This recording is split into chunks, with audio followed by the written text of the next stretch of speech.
Good afternoon and thank you for joining me on Delicious by Debbie. I am going to make some pumpkin bars. I'm going to make them from a cake mix. So this will be a pretty quick, easy recipe. And so I need a yellow cake mix. I'm using a zero sugar, Pillsbury zero sugar, or anything. So I'm going to put the cake mix in first. And then I want a half of a cup of packed brown sugar, and I am using a zero sugar Splenda brown sugar. Oven heated to 350, and I have sprayed a 9x13 pan. So into this I'm going to put, I would normally or sometimes use a half of a cup of melted butter. I don't want the extra fat. So I'm going to do a half of a cup of unsweetened applesauce. In place of a half of a cup of butter, melted. You could also use full fat yogurt, just a plain yogurt if you wanted to, or mayonnaise. I need a half of a cup of pumpkin. You don't want the pumpkin pie mix. You just want the solid pumpkin puree. So we want a half of a cup of that.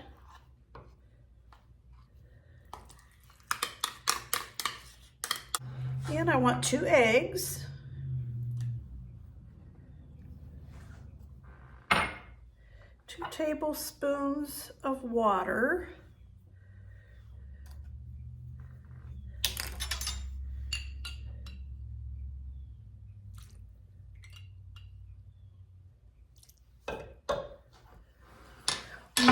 To 2 tablespoons of pumpkin pie spice, because I'm not putting any other spices in it, no cinnamon or nutmeg or anything, so I'm going to want 2 tablespoons of this pumpkin pie spice.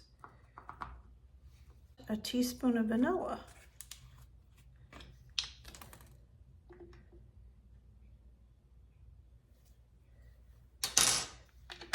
Then I'm just going to mix this all up together.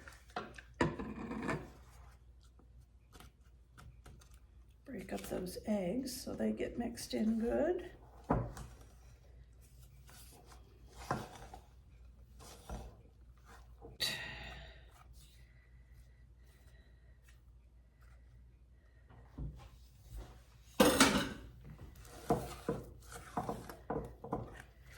Okay, I believe that's all mixed up good, so I'm going to go ahead and put it in my 9x13 pan.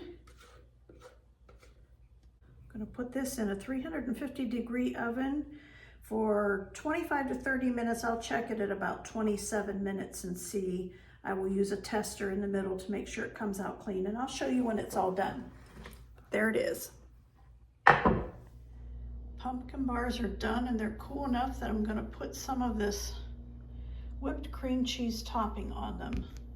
Let it sit for a little bit, and then I'll try one.